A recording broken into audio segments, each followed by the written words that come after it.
dokumen seperti paspor, buku laut, dan pada saat itu belum ada himbauan untuk bikin BST. Oh, belum ada BST zaman itu. Belum Nah, ada. kalau boleh tahu dulu itu di tahun berapa kalau Mas pertama? Dulu pada tahun 2009, Oh, 2009 di pertengahan Juli. saya memulai. Nah, itu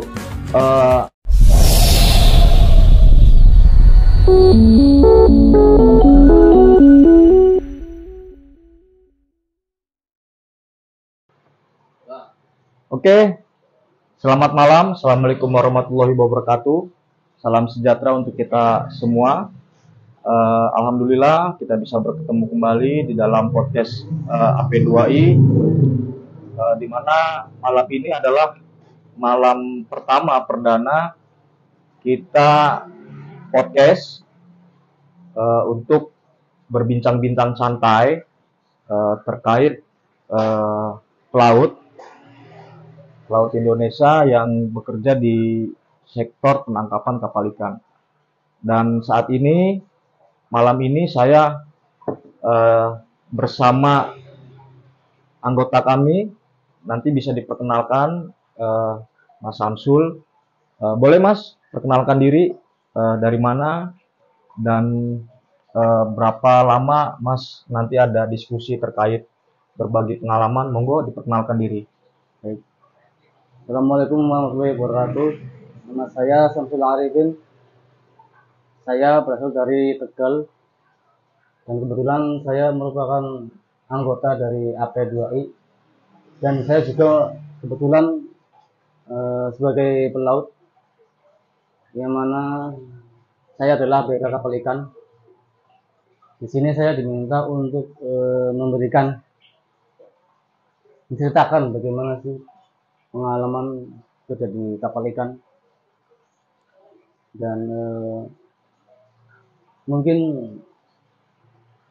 saya akan bisa menceritakan apa yang saya alami dan yang saya dapat. Ya, terima kasih Mas Samsul. Ya, kalau kita berbagi cerita pengalaman Mas Samsul bisa menjadi seorang pelaut itu berawal dari mana? Awal bisa Mas Samsul itu bisa menjadi pelaut.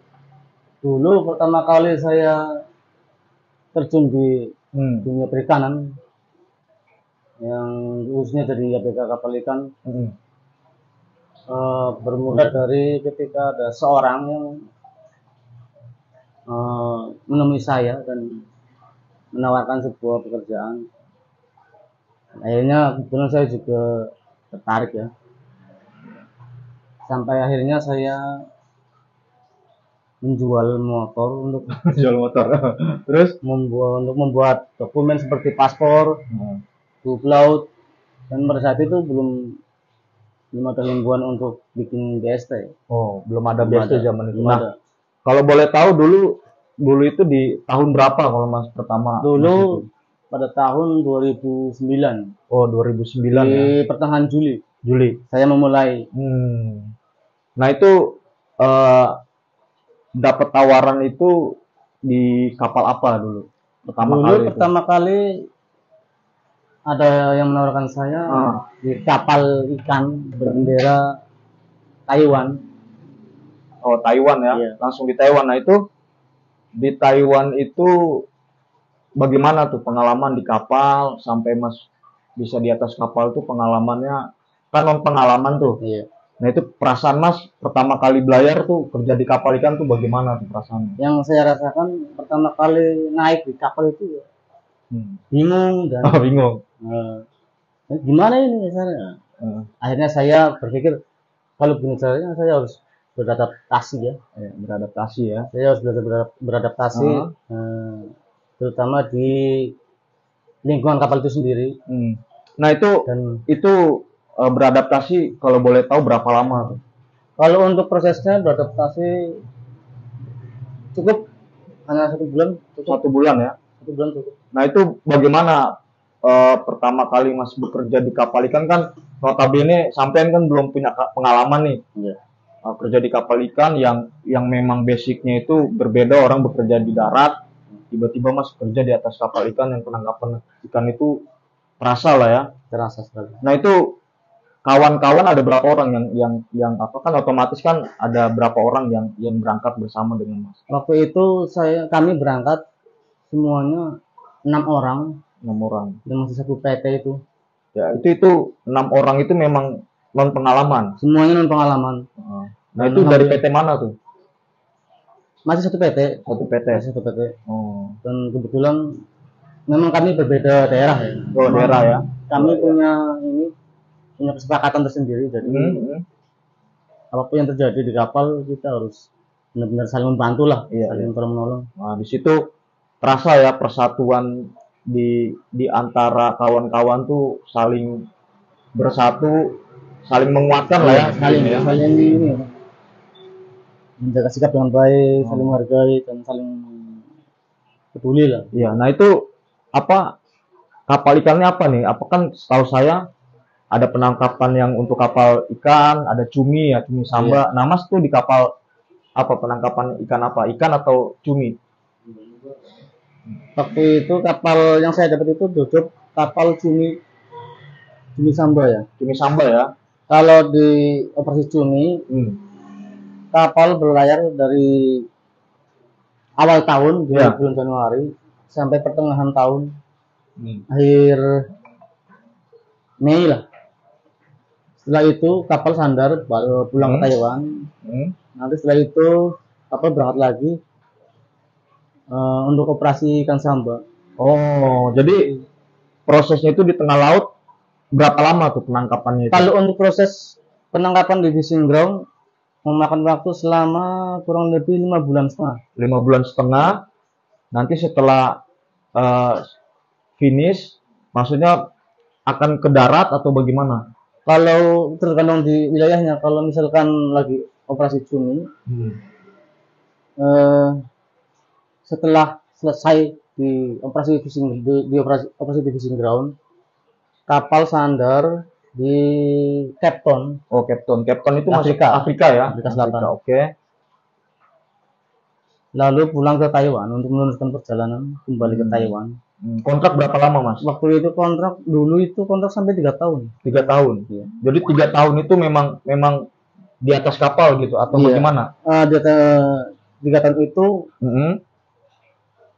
kontrak kerja selama kita masih terikat sama perusahaan kapal. Iya. Jadi selama 3 tahun itu 5 bulan di laut, 6 bulan, 1 bulan di darat, 1 bulan di darat, dan kembali lagi seperti itu selama sampai 3 tahun. buat continue ya, sampai kontrak itu finish. Iya. Wah itu. Jadi artinya memang ada sempat ke darat lah ya. Ada waktu untuk darat, dan saling bisa berkomunikasi di apa? Di keluarga ya. Bisa komunikasi dengan keluarga. Di keluarga. Nah, kan di zaman itu kan yang kita tahu memang di tahun yang zaman 2009-an ya. Iya. Nah itu memang Mas pernah mendapatkan nggak kekerasan di atas kapal tuh, pernah nggak Mas alami? Kalau dulu yang saya alami, kalau kekerasan fisik sih nggak pernah. Nggak pernah ya? Cuman hanya sebatas gertakan-gertakan itu buat saya wajar. Iya wajar ya. Nah, untuk di awal-awal karena belum saling mengenal, dari mandornya itu belum saling kenal. Nah itu mandornya orang Indonesia atau memang orang luar? Mandornya orang Taiwan. Orang Taiwan ya. Nah berarti artinya di situ ada memang apa ya, maklum lah kita beradaptasi ya kawan-kawan. Di situ memang kadang bahasa ini kan memang untuk kru-kru yang ABK yang non pengalaman itu memang terkendala bahasa ya. Iya. Nah di situ memang suka ada miss ya Mas ya. Ada di komunikasi. Ada miss komunikasi. Artinya memang tidak ada kekerasan di atas kapal ya. Kalau kekerasan tidak ada ya. Artinya cuman hanya sebatas komunikasi yang nggak klep lah karena keterbatasan bahasa. Oke. Kontrak 3 tahun itu di PKL gaji Mas berapa pertama kali? Dulu gaji zaman itu. Waktu itu gaji masih 160 per bulannya. $160. 160 US dollar. Nah itu kalau dikuruskan zaman itu berapa tuh? Kalau zaman itu kira berapa itu? Ada 2 jutaan lebih lah. 2 jutaan di zaman itu ya. Oke. Setelah finish kontrak itu, lalu Mas perjalanannya kemana lagi? Apakah berlanjut lagi ke kapal tersebut atau itu beda kapal gitu? Setelah finish kontrak, saya kembali ke Indonesia ya. Ada lagi dan ada tawaran lagi. Tawaran, oke. Dimana saya diminta untuk kerja kembali di kapal, namun dengan perusahaan agensinya berbeda. Berbeda, oke. Dan berbeda kapal juga. Dan kebetulan ada tawaran waktu itu ya, masih kapal yang sama, kapal Cumi, namun beda nama. Beda nama. Tapi kapalnya sama, proyeknya sama kapal Cumi. Cumi ya. Samba. Nah di situ bisa Mas rasakan nggak tuh? Selain kan pengalaman di kapal Cumi, lalu ke kapal Cumi lagi. Nah itu kontrak yang kedua kali itu pengen merasakan kapal lain gitu atau bagaimana? Ya sejujurnya sih pengen ganti kapal yang jenis yang lain. Cuman karena waktu itu ada tawaran urgent ya. Iya. Mereka minta saya untuk kerja. Akhirnya saya terima tawaran tersebut. Dan kebetulan memang gajinya sudah ada kenaikan sedikit. Kenaikan ya. Tapi artinya Mas nyaman lah di situ. Ya, kalau nyaman lah ya. Namanya kerja di kapal ikan, ada saat-saat dimana kita merasakan nyaman, ada saat-saat dimana kita merasakan, wah ini nggak nyaman gitu. Kayaknya nggak enak nih gitu. Nah, coba Mas beri informasi itu. Nyamannya di dalam posisi apa? Kalau bicara nyamannya itu ketika kita ada waktu di mana ikan yang ditangkap itu tidak begitu melimpah ya. Melimpah ya. Terus? Dan jam istirahatnya tepat waktu gitu. Tepat waktu. Itu nggak nyaman tuh. Itu yang nyaman ya. Yang nyaman. Tapi satu hal tuh yang nyaman satu tuh kelewat. Terima gaji. Oh itu pasti. Kalau soal gaji itu pasti. Pasti ya. Nah kalau nggak nyamannya apa tuh? Nggak nyamannya itu kalau kita mau bongkar ikan di tengah laut dengan kargo itu. Kargo, oke. Harus menggeser alat-alat tangkap dulu, alat-alat seperti lampu. Itu setengah mati itu kalau untuk menggeser dan memakan tenaga sekali. Nah itu memang dikerjakan bersama-sama kan? Ya itu dikerjakan bersama-sama dan kalau menurut Mas itu suatu hal yang wajar nggak gitu? Ya kalau memang yang saya lihat kalau memang aturannya seperti itu ya mau gimana lagi? Ya gimana ya? Artinya memang itu udah tugas lah. Itu memang sudah tugas saya. Dan itu kan hanya sesaat itu ya. Iya. Hanya sesaat lalu setelah selesai istirahat gitu ya. Atau bagaimana? Setelah istirahat, setelah selesai bongkar dengan kapal kargo itu, kapal itu nggak berhenti operasi, lanjut operasi lanjut terus. Oh, iya. Dimana itu waktu yang digunakan sangat sedikit sekali untuk istirahat. Iya. Tapi terus. setahu saya kan kalau dalam biasanya sampai dari pelabuhan itu, dari keberangkatan sampai menuju ke proyek itu kan santai aja biasanya. Kalau untuk berangkat biasanya ada kegiatan, cuman nggak terlalu capek lah ya. Capek lah. Hanya kerja tugas harian aja. Sekedar mempersiapkan alat kerja untuk di fishing ground gitu. Oh, ya selebihnya makan tidur lah. Lebihnya makan tidur, main game. Main game ya. Iya. Memang itulah hiburan ya. Iya. Nah sekarang kalau saya mau tahu nih Mas Samsul. Iya. Nah berarti artinya Mas pengalaman sudah berapa tahun tuh di kapal ikan? Kalau di kapal Cumi, kalau dihitung dari awal sampai yang terakhir itu, ini kapal Cumi lah ya. Iya, kapal Cumi berapa? Kapal Cumi itu udah 5 tahun setengah. 5 tahun setengah. Kalau dihitung total. Setelah 5 tahun setengah itu kapal apa? Nah setelah itu saya dapat tawaran di kapal Porsainer. Porsainer apa tuh? Kapal apa tuh? Di mana kapal ini menggunakan alat tangkap jaring yang berbentuk cincin. Cincin ya. Oh. Namanya kalau di kita bahasanya seperti Apa tuh kalau di buka Indonesia? cincin. Buka cincin ya. Kapal yang menggunakan jaring yang berbentuk cincin. Nah itu kapal berapa GT besarnya itu? Kalau GT-nya sampai Ada 1000. lebih Lebih ya? Besar berarti ya. 2000 GT kalau nggak salah. 2000 ya. Besar. Nah itu untuk apa itu? Penangkapan apa itu? Itu Kalau kapal porsener sasaran yang dicari itu ikan tuna ikan tuna ya. dan lebih spesifik lagi namanya yellowfin tuna Yellowfin tuna. dan skipjack tuna. Nah itu bergabung berapa negara tuh selain dari Indonesia yang masih itu? Kalau untuk di kapal porsen kami sebagai ABK ada 4 negara ya. 4 negara apa aja deh? Dari kami orang Indonesia, dan orang Filipina, orang Vietnam, dan orang PNG itu kalau nggak salah orang Papua Nugini ya. Nah itu bisa bergabung ya, bekerjasama. Bisa. Nggak ada kendala saat itu mas? Nggak ada. Iya. Berarti itu bisa berapa lama tuh kemarin itu kontrak gitu? Kalau di kapal porsen kontrak untuk mengikuti yang sekarang cuma 2 tahun ya. 2 tahun. 2 tahun selesai pulang ke Indonesia. 2 tahun saya pulang ke Indonesia, tepatnya di tahun 2017 ya. 2017, oke. Dan akhirnya saya registrasi lagi, dapat job di kapal troll Cina. Nah, di antara pengalaman yang Mas sudah jalankan itu yang paling enak lah, yang posisi paling enak di mana tuh? Kalau yang saya rasakan selama ini, kalau bekerja di kapal ikan, di sini bendera Taiwan ya. Iya. Itu di kapal Porsin ya. Yang menangkap ikan tuna itu ya. Nah itu sudah berapa kali tuh di situ?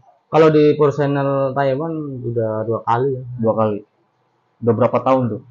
Kalau dihitung ada 3,5 tahun. 3,5 tahun. Karena yang 2 kali itu cuma beberapa bulan sih, udah sampai 2 tahun. Berapa tuh gaji di situ? Yang Mas pernah? Kalau di standar gaji di Porsen itu dulu ketika yang masih non 450 US. 450 US. Dan kedua kalinya akhirnya gaji saya naik jadi 550 sampai 600. Ada 2 tahapan kenaikan. Ada jenjang ya? Ada jenjang 2 tahapan. Nah itu ya kalau tahu lah kisi-kisinya. Udah dapat apa aja di situ tuh? Pulang ke Indonesia. Alhamdulillah saya bisa beli tanah 2 kapling. Alhamdulillah ya. Di mana tuh? Di daerah mana? Kampung saya sendiri. Tegal. Iya di Tegal. Mantap. Terus bisa beli material untuk ini bangunan ya. Motor. Mantap. Berhasil lah ya. Ya alhamdulillah. Nah, kalau boleh tahu juga nih, sekiranya rencananya kan sekarang posisi sedang non-job ya. Iya. Sedang menunggu kerja nih. Iya, sekarang panggilan ya. Posisinya saya sedang menunggu proses panggilan ya. Yang kebetulan saya sudah proses dari awal. Kemana rencananya? Rencana saya dapat job di Portugal. Portugal. Nah, itu kapal apa tuh? Kalau menurut informasi dari PT itu saya dapat job kapal jaring. Semacam jaring binet kalau enggak. Itu kontrak berapa lama tuh? Kontraknya sampai 18 bulan. 18 bulan berarti hampir 1 tahun lebih ya? 1 tahun setengah. 1 tahun setengah.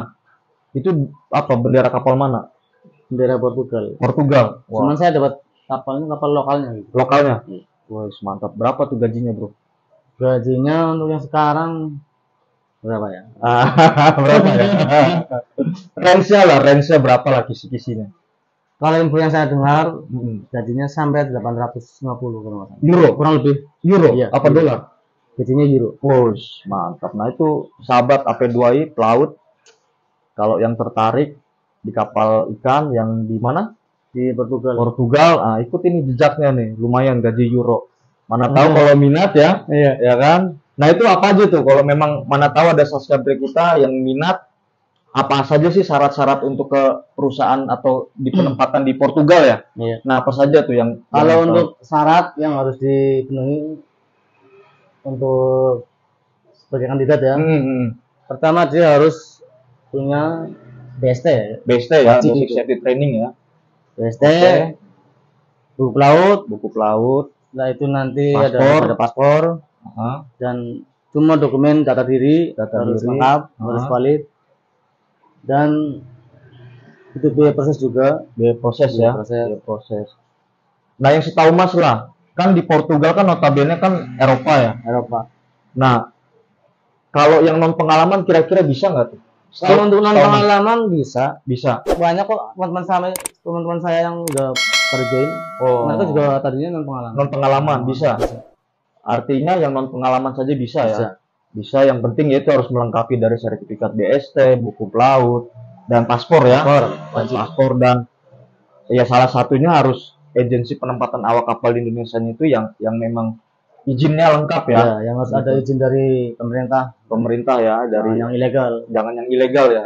Ya kan selama ini memang banyak ya kawan-kawan yang kawan-kawan ABK yang bekerja di penangkaran kapal ikan itu memang yang jadi korban, Mas. Banyak ya. Nah, ya mudah-mudahan ini menjadi sumber informasi kepada kawan-kawan AP2I dan kawan-kawan pelaut pada umumnya yang bisa tertarik bekerja di kapal ikan. Ya ini salah satu contohnya Mas Samsul nih, ya alhamdulillah ya berhasil sudah bisa membangun lah di kampungnya. Nah rencananya Mas ini melaut nih sampai mau berapa tahun lagi targetnya? Kalau target rencananya? Kalau untuk target sih nggak pasti ya. Kalau misalkan selama saya masih kuat, saya masih mampu, saya masih jalani. Gitu. Nah itu mantap tuh. Salah satu upaya lah. Kalau selama badan masih sehat, ya lanjut ya. Lanjut. Dan memang targetnya memang kapal Eropa ya. Eropa. Mantap. Nah rencananya kalau memang ke Eropa, jangan lupa oleh-oleh. Jangan lupa oleh-oleh. Ya, mudah-mudahan bisa. Amin ya, kita doakan dan sempat bawa oleh-oleh ya. Teman-teman di rumah. Nah rencananya kapan berangkat? Insya Allah nanti kalau informasinya ada halangan akhir bulan ini. Akhir bulan ini berangkatnya tanggal 30. Oh, tinggal 30 berarti akhir bulan ini ya. Akhir bulan ini ya. Oktober 2023. Oh, 2023. Itu kontraknya informasinya 2 tahun, kurang lebih 2 tahun lah. Masih kontrak cuma 1 tahun setengah. 1 tahun setengah ya. Dan itu bisa continue? Enggak. Bisa. Kalau untuk kontrak bisa continue. Oh. Tinggal kita minta sama agensi atau owner, tinggal kita bisa continue ya. Bisa. Nah itu kalau di sana itu di Spanyol itu berarti kerjanya itu kapal yang bukan lintas di pelautan lepas ya, atau bagaimana? Kalau untuk yang saat ini Spanyol informasinya. Kalau yang informasi yang saya dapat, nanti kapal yang akan saya tempati itu operasinya masih di perairan Portugal. Ya, masih belum sampai keluar zona ekonomi itu ya. Artinya bisa berangkat pagi pulang malam lah. Bisa. Oh, itu tidur di kapal atau memang disediakan? Kalau untuk fasilitas untuk krunya itu ketika kapal sandar, kru bisa tidur di mes atau di ada tempat yang disediakan untuk kru di situ ya. Mantap. Wah, cocok tuh. Artinya kerjanya santai ya. Kerja santai, bisa tidur di mes. Ya otomatis di saat non-job di sana bisa jalan-jalan lah ya. Bisa sekali. Bos, mantap. Dan itu dia sahabat AP2I, semoga kawan-kawan yang memang bermotivasi bisa target di kapal Eropa, ya mudah-mudahan ini sebagai salah satu informasi bahwasanya di kapal ikan juga ya itu dia berimbang ya, tidak semuanya tidak enak, ada enak dan tidak, itulah kembali lagi kan kapalnya. Ya semoga lah Mas Samsul bisa betah di sana, kedepannya bisa kita podcast lagi menjadi narasumber bahwasanya ABK kapal ikan juga ada yang sukses gitu loh. Nah itu dia Mas Samsul AP2I memang kan saat ini organisasi kami, serikat buruh kami itu memang yang lingkupnya itu adalah ABK yang bekerja di kapal penangkapan ikan gitu. Ya kita mau mengedukasi kepada kawan-kawan di semua, memberikan peluang dan informasi agar yang di sana yang tidak mendapatkan informasi, kami bisa podcast ini bisa menjadi menjadi informasi informasi agar kawan-kawan yang di luar sana tidak menjadi salah satu kejahatan. Kan rata-rata kan banyak korban-korban yang menjadi agensi-agensi liar gitu. Nah, oke. Terima kasih sahabat AP2I, sahabat Pelaut Indonesia. Ini Mas Samsudin sudah menjadi narasumber kita yang memang berpengalaman di kapal ikan. Mungkin sebelum kita close, kita tutup, apa saran Mas ke depannya untuk pelaut ABK di kapal penangkapan ikan tuh, coba berikan saran deh atau motivasi. Saran dan motivasi buat calon kandidat dan kandidat yang sudah join maupun yang belum. Persiapkan dari kalian ketika ingin bekerja di kapal ikan, terutama fisik dan juga mental, keyakinan, mental juga mungkin ya. Mental. Kalau memang merasa ini yakin, lanjutkan. Kalau memang belum sampai pada keyakinan, maka boleh mencari informasi yang lebih tepat. Persiapkan ya mental dan fisiknya. Dan yang jelas jangan lupa kita ada AP2I ya. AP2I. Kalau teman-teman mau, mari kita berserikat agar kita kedepannya itu kuat menjadi menyatu dan pokoknya terlindungi ya. Terima kasih Mas Samsul. Oke, para sahabat AP2I Pelaut Indonesia, sekian dulu podcastnya. Nanti kita akan mengundang narasumber juga diskusinya yang kedua. Terima kasih. Salam AP2I. Hidup buruh. Hidup